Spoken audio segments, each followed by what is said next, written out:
What's going on, guys? You're watching The Hungry Handgunner. I'm Nick. Lovely fall-ish day out here. It's getting a little warmer. Let's talk about something real quick. Truck guns. Let's talk about truck guns.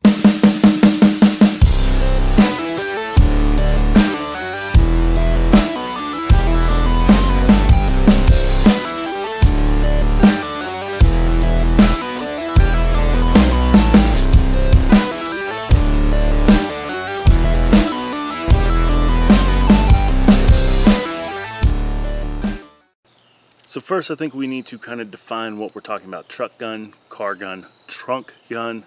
That piece of firearms hardware that you have decided that you're just going to leave in your vehicle. Bad idea. And I'm not normally one to tell you that you're being stupid or doing dumb things or what to do with your own personal property. And by all means, I'm just throwing this out there as something to think about. Don't hate me too much. I mean, I really don't care. This is something that I feel like we need to talk about. So, the idea of leaving a gun perpetually in your vehicle. I'm not talking about I'm going somewhere far from home and I want to be prepared for something that may happen. So instead of just my carry gun, I'm going to put my rifle in the trunk, whatever. And then, ideally when you get to your hotel or Airbnb or wherever it is, you take that in with you. That's not really what I'm talking about, although that does have some other risk we'll cover later. When you take a firearm and you say, this gun is now going to stay in my vehicle perpetually, and you have a different gun you carry, or maybe you don't. Maybe you don't carry, and that's your go-to defense is whatever's in your vehicle that you have left there. I don't think that's smart for a number of reasons. One, you leave it in your vehicle, how often are you training with it? How often are you doing dry fire, working and coming from a holster? Anything that you might need that gun for, are you actually practicing it? Are you actually going to go walk outside and grab it and bring it back inside and do dry fire drills with it? Or when you go to the range, or are you so ingrained with that habit of leaving it in that vehicle that it stays in the vehicle during your range trips?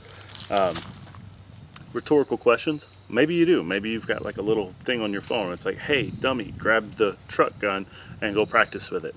I'm going to think most of you don't.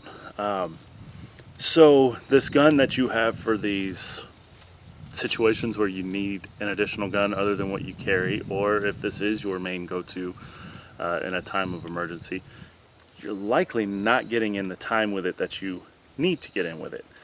And as big a deal as that is, at least to me, that's not even the biggest deal. Your vehicles are notoriously easy to break into. Yep, you can lock them. Yep, you can set the alarm, whatever. Your vehicle, unless it's a super high-end armored vehicle, can be very easily defeated with a rock or a spark plug or even just blunt force to the side of the window. They're in and out. Doesn't matter if your alarm's going off. They're in and out. So they grab your gun. Best case scenario, that's not your only gun. Best case scenario, that's a really cheap gun. Either way, somebody that probably shouldn't have a gun if they're stealing it now has a gun. And if they're parked at your house, who's to say that's where their little crime spree stopped? So somebody that may have broken in unarmed could potentially now break in armed with your gun, nonetheless. Even taking that a step further, maybe that is where the crime spree for that night stops. Maybe they break in, they steal your gun, they might pick up some change or money you left in there, whatever, computer, other valuables, and then they take off. So now you have somebody that has armed themselves. Maybe they weren't armed before with your gun. You got to call the police, report it stolen. Then you have the matter of your conscience if that gun turns up after being used to hurt or kill somebody else. And I realize mileage may vary on that, whether or not that's something that would bother you. For me, that would weigh pretty heavy on me if there were preventable steps that I could have taken to ensure that didn't happen. And we're going to go into why this is kind of personal for me in a second. So yeah, there's just a multitude of reasons why leaving a gun, especially perpetually in your vehicle, is a bad idea. Now, I do understand that there are things, somebody's sitting there saying, well, if I have to go into the bank or I have to go into the doctor, or that's a little different. And for that sort of situation, I mean, that's isolated, right? You're going to go in wherever you're going in that you can't have a gun or feel that you can't have a gun or whatever. You're stashing it temporarily. That's still a risk that you're going to come out and the gun is stolen. But but a much smaller risk than perpetually leaving the gun in there. I would take steps to ensure, they have little portable safes that you can put in your vehicle. If that's a frequent occurrence for you or you're in a high crime area, safes that go in your vehicle, is it going to completely stop somebody? Well, no. No safe or whatever is 100% bulletproof.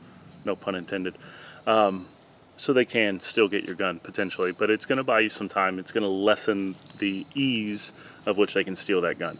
So I think being mindful of that, not just leaving it sitting on the seat in plain sight. Other things like that, if it's I have to do this for this particular stop or whatever, or maybe where you work, just being smart there. So the reason this is personal to me, I had a handgun. It was a 1911 Kimber, long time ago when I was in the military, that was stolen out of my truck. Now, the way this happened was I had been driving my Jeep. It's relevant, I promise. On the Jeep, you had to manually unlock the door, go out, and then whatever door you open, that was the only one that was unlocked. So, whatever. You unlock one door, all you had to worry about was locking one door back. So I was in this truck. It was a single cab. However, it was just new enough that if you opened one door, both doors unlocked. And I forgot that. So I had the gun hidden. It wasn't in plain sight. I was running into a friend's house, and I came out, and I had never hit the key fob to lock both doors. So driver's door was fine, passenger door hanging wide open. They took the Kimber 1911. They took the, I think I had a laptop that was stolen, an iPad that was stolen, some pretty decent headphones, and a little bit of cash. It wasn't anything crazy. It was just like toll money for Virginia's crap. But they took that stuff. And I remember, I was an enlisted guy in the Navy. That was quite a bit of money. But my biggest thing was, holy crap, that gun's loaded. So I called Norfolk Police Department. They came out. They took my statement. I had a picture of the gun with the serial number. I gave them all that. And they were like, well, we'll see what we can do. And I was like, guys, I kept calling them. And part of me wanted the gun back, and part of me just wanted to make sure that I was on record as, this is not my gun at this point. I'm not in possession of this gun. So if something happens with it, I didn't do it. And there was no urgency on their part. And I remember thinking, it doesn't take a genius to learn how to make this thing go bang. And I don't want somebody dying because of my negligence. Long story short, I still don't have the gun back. I've kind of quit calling them. Which maybe I should just to follow up, but I highly doubt it. So it was something completely preventable that I did. Is it an understandable mistake? Sure. And had it just been the computer, the iPad, and the headphones, and the little bit of cash, nobody's really going to get hurt with that stuff.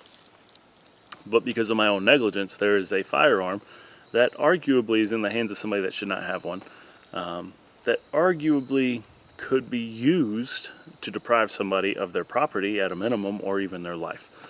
So, and that's on me. And again, I realize your level of, I want to say guilt, whatever, your level of personal accountability, morally, can vary. Obviously, I didn't break any laws. I'm not the one that stole somebody else's property, but I still kind of feel like I lent myself to that happening.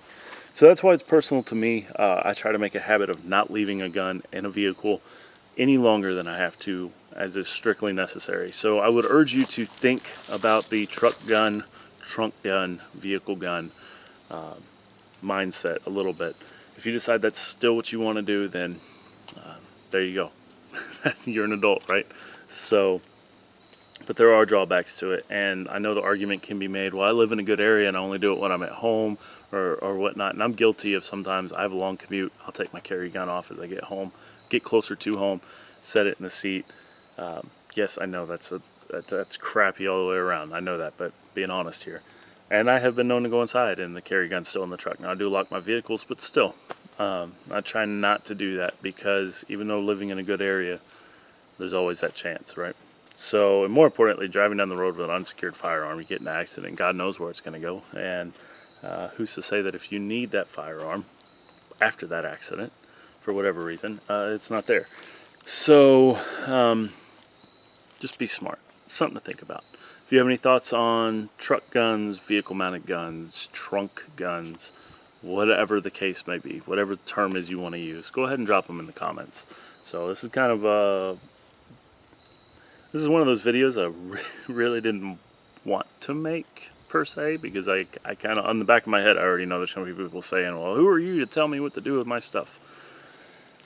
I'm not. I'm just giving you something to think about. I'm not going to write you hate mail or whatever. I know I might get some, but that's cool. Just think about that. So stay safe, keep shooting, think long and hard about leaving a gun in your vehicle, and I'll see you next time.